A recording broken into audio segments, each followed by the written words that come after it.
Welcome back to Deal Unboxing. We are back with another Wi-Fi 6 router review. This time we're going to take a look at HNK TARZAN AX1800 Wi-Fi 6 router, which cost only $79 at the time of this review. So in this review we will do a Wi-Fi speed, coverage and performance test and see how HNK Wi-Fi 6 router performs in the ever-growing market of Wi-Fi 6 routers. So please sit back, relax and enjoy the review. Also please subscribe to the channel, hit the bell icon for notifications for the future videos. Let's first do a quick unboxing. The unit comes with quick start guides, Wi-Fi 6 router, power adapter and an Ethernet cable. Now let's look at the specs. The unit is powered by dual-core MediaTek CPU running at 800 MHz, dual-band Wi-Fi 6, beamforming, OFDMA, MU-MIMO, WPA3, BSS color and more. In the port options, the router has 1GB WAN port, 4 1GB LAN ports, USB 2 port, Wi-Fi sync button, LED button and a power button. Let's talk about design and features. The router's overall dimensions are small and weighs only 415 grams. It has 4 external antennas and you cannot remove them. The 2 antennas are configured for 2.4G and 2 antennas are configured for 5G bands. The Wi-Fi 6 router is configured for maximum performance and coverage up to 1500 square feet and can provide a total networking speed of about 1800 megabits per second. And following is a breakdown. The 2.4G can deliver up to 300 megabits per second, the 5G band can deliver up to 1475 megabits per second, and those max speeds are only possible with white client hardware only, so your speeds will vary. Now let's do some performance, coverage and speed test. So we place the main Wi-Fi 6 router in the basement storage room. It has concrete walls around it and it is in the lowest part of the house. For this test, we're using Intel AX210 Wi-Fi 6E card installed in our client laptop, and we're also using an Ethernet wired MacBook Pro as an iPerf 3 server. So the total square footage of the house is 5000 square feet. I will be testing Wi-Fi connection in different corners and floor of the house to see how well the Wi-Fi 6 router performs in terms of Wi-Fi speed and coverage. In this test, we will use iPerf 3 performance test with 5 streams to measure the maximum bandwidth. So if you're not familiar with the iPerf 3, it is a tool to measure maximum bandwidth on the wireless or wired networks. So we also created separate SSID for 2.4G and 5G bands, so you can measure the performance for both wireless bands, but you can leave it to auto and create a single SSID as a default setup. We also have other Wi-Fi signals to create a real-world scenario where you have other Wi-Fi signals causing interference. So let's get started. For the first Wi-Fi speed test, I've placed a laptop with Wi-Fi 6E card installed right next to the router, and as you can see, we're connected speed up to 1.2 gigabits per second using 5G, confirming the 80 MHz channel is working correctly. Then using iPerf 3 5-stream test, we were able to get max speed up to 710 megabits per second network bandwidth speed. Then switching to 2.4G band at the same location with the iPerf 3 5 streams, we were able to achieve 198 megabits per second network bandwidth speed. Now for the second test, we moved 30 feet away from the Wi-Fi 6 router in the basement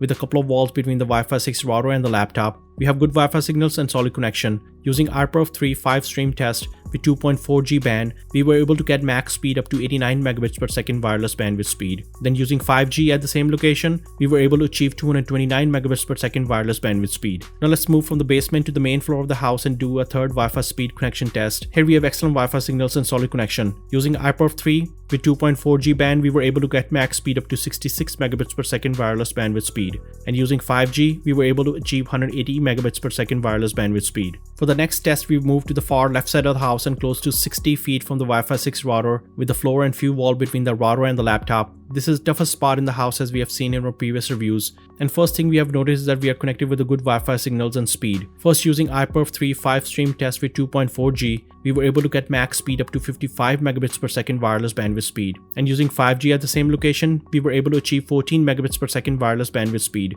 which is not bad considering it's able to keep up with the more expensive Wi-Fi 6 and Wi-Fi 6E routers at this location. Now for the next test, we moved to the far right side of the house and close to 30 feet from the Wi-Fi 6 router with the floor and few walls between the router and the laptop. Here we still have good Wi-Fi signals, and using iPerf 3 5-stream test with 2.4G, we were able to achieve 51 megabits per second wireless bandwidth speed.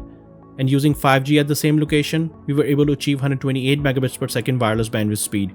For the next test, we moved to the second floor of the house. Here we have 2 floors and few walls between the Wi-Fi 6 router and a laptop. Here we still have solid Wi-Fi signals, and using iPerf 3 5-stream test with 2.4G, we were able to achieve 126 megabits per second wireless bandwidth speed. And using 5G at the same location, we were able to achieve 342 megabits per second wireless bandwidth speed. Again, great numbers and able to keep up with the more expensive Wi-Fi 6 or Wi-Fi 6E routers. Now let's talk about the router setup. The HNK Wi-Fi 6 router setup was an easy 3-step process. First, connect your router to your modem, or if you have Fios with the Ethernet connection, you can connect the router's WAN port directly to the Ethernet cable and you don't need a modem. Then just follow the instructions in a web browser to complete the setup. So we use the web setup to see the advanced features. At the home screen, you will be presented with the internet information, router's model number, and connected devices. Moving on to the settings tab, you will see a router setup wizard, internet options, wireless settings.